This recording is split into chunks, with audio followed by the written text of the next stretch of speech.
The whatever his name is, the guy from one of the provinces in Canada says he's going to shut off our electricity. You know what the answer to that is?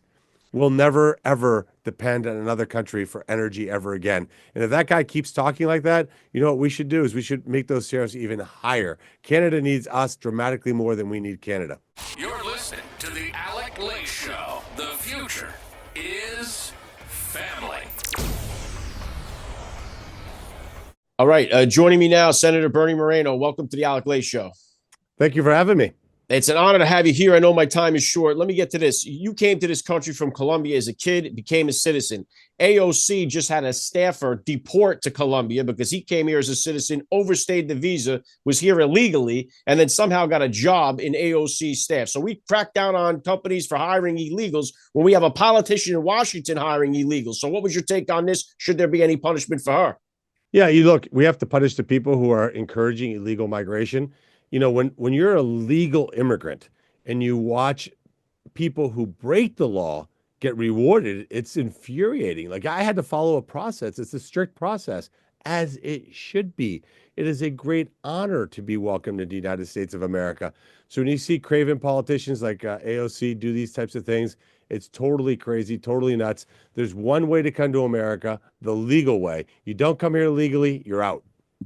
Yeah, well said. And I know you just had this Rules Act that got blocked by the Democrats here saying that if you come here illegally, now you can't claim asylum. If you want to claim asylum, there's a process for that to do that. Follow the process, or if you break that, you're no longer allowed to claim it. But they wanted to block that. What was that? Was that exactly what you were calling for?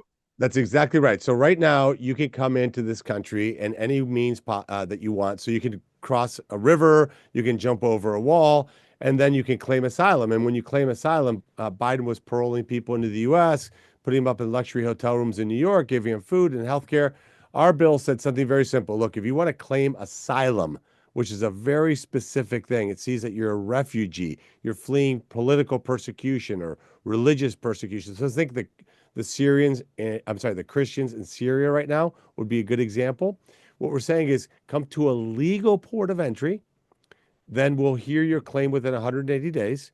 While we're hearing your claim, you have to stay in the previous country, and then we'll welcome you with open arms if we find that you have a valid claim. The Democrats are against that, which is insane. It's the one thing that's dropped border crossings dramatically, not just with President Trump, but also with Biden.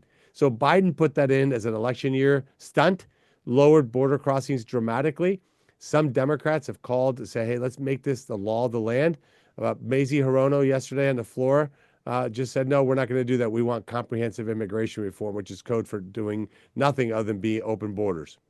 And to be honest, this was never about, and I always said this during the campaign, this was never about helping the asylum seeker, the poor, struggling illegal immigrant looking for a better life. This was about helping the Democrats stay in power. This was done intentionally here, Senator. This was an invasion that was allowed to happen. I mean, this was treasonous what happened, in my opinion, because just by how President Donald Trump came in and within days, weeks, was able to shut the border down and drop the 90%. Shut it down. So that just shows you that he didn't need anything else to happen. He allowed this thing to happen. And I think there should be some consequences for that.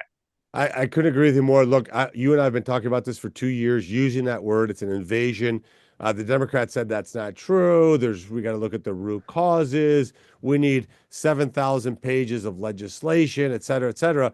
But President Trump, and basically in the last 2 months, proved all that was fake, because what he did is put in place policies that have brought border crossings down to just over 8,000 from 300 plus thousand per month. It means that it was policies and policy enforcement that made the difference. So Joe Biden and the Democrats are culpable, because think about if the millions of people that came here, how many of them are bad people? If you say 1%, which, by the way, let's agree, it's a lot more than 1%. But if it was just 1%, that's tens of thousands of really bad people that Joe Biden and the Democrats let into our country. That is treasonous. Yeah, and not to mention the fact that we'd have many Americans still alive today if he didn't have the border so wide open. The people that were killed with the fentanyl, people that were killed by these gangbangers that came across, we've seen them all. You know, he honored a few of them at the State of the Union or the joint session the other night. And so it's a tragic for those families that didn't have to lose their loved ones, because this could have been stopped at any point. Let me move over here to this, Senator, is the tariff war that's going on right now. I know you were in the dealership business. My father dealt cars for almost his entire life. One of the things I know Trump put the pause on on this was the tariffs on the cars. Now, if that is not the case and he has to go with the tariffs, how is that putting the tariffs, if it goes through on the auto industry, how is that going to affect the guys at the dealerships? What's that going to do to them? Well, so the cars that are made under USMCA compliance, so cars made in Mexico or Canada that have a certain percentage of US content are exempt from the tariffs right now. President Trump's going to reevaluate that on April 2nd, as he said. Look, I am fully supportive of what he's doing. What he's saying is Mexico and Canada, it's not enough that we pay for your entire defense. We pay also a multi-billion-dollar trade loss to you every year. Okay. Supposedly they're our friends. Not such great friends when you look at those two numbers. But you're also allowing illegals and fentanyl to pour into this country. It's killing over 100,000 Americans. What he's saying is you can no longer do that. And if they don't take the steps necessary to stop the fentanyl from coming into our country, I think the tariffs should go up. Because at the end of the day, if another country was killing 100,000 Americans every year, this would be World War III. And these are our supposed two best friends. They're not doing nearly enough to stop the flow of fentanyl. And President Trump, thank God for him, is saying no more deaths to Americans through this poison. And I applaud him 100%. Yeah, it's an act of war against this country. And right after you, I'm having one of the angel moms that lost her son to fentanyl coming on the podcast. So it's just been a nightmare for these parents that had to go through it. And also, I know I just real quick, because I saw you speaking about this the other day about the steel and about having the steel made in America. So much so that we become an exporter of the steel. Let's start. I feel that way with oil, too. There was one point we were exporting more oil than we were importing. And I think it should be that way. The same thing with the steel. What was the point you were making about the steel? Yeah, so we had a press conference with Cleveland Cliffs, a great company in Ohio. We don't make enough steel that we consume. So we're a net importer of steel. That's insane. We have to at least, as a baseline, make all the steel that we use here in America. And as an objective, we should be exporters of steel. Look, we can't continue to gut our industrial base.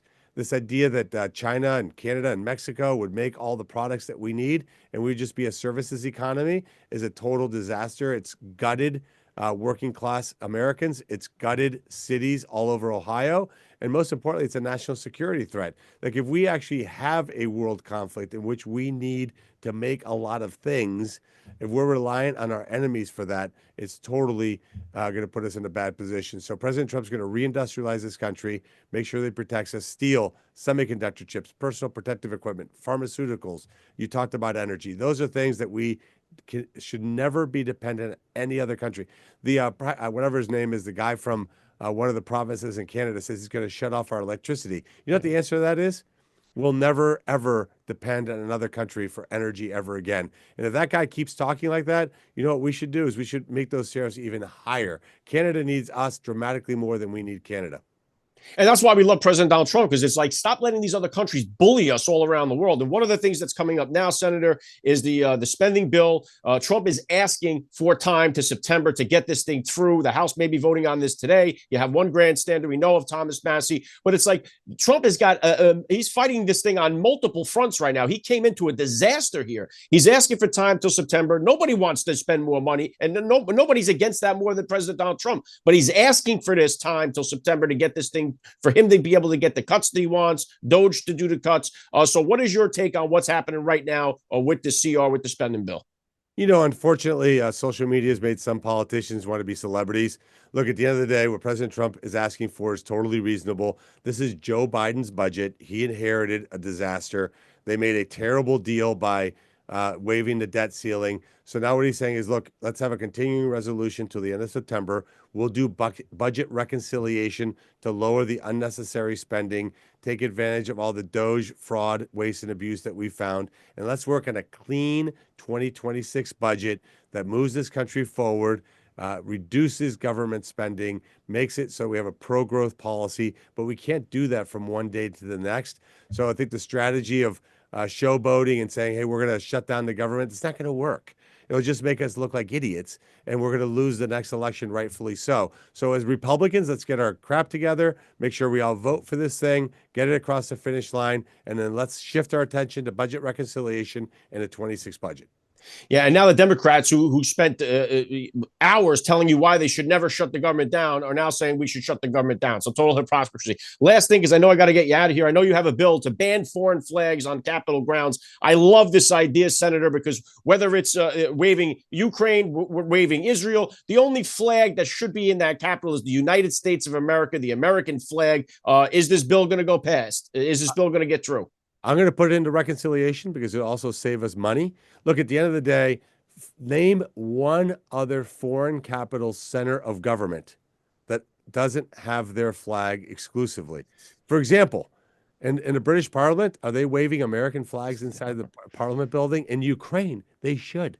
The entire building in Ukraine should be filled with American flags. It only has a Ukrainian flag. Look, when I became a U.S. citizen, an angry Marine looked at me right in the face, put his finger in my right towards my face, and said, "From now on, son, there's one flag and one flag only that you stand and honor, and that's the American flag." And I wish my colleagues had to go through that same kind of process to understand that that's the one thing that unites us: the commonality of our language, our shared history, our culture, and yes, our flag. Man, well said, Senator. I love that message. I wish I had more time. I'd love to have you back on down the line. Senator Bernie Moreno, thank you so much for giving me a few minutes of your time today on the Alec Lace Show. Thank you. You're listening to the Alec Lace Show. The future is family.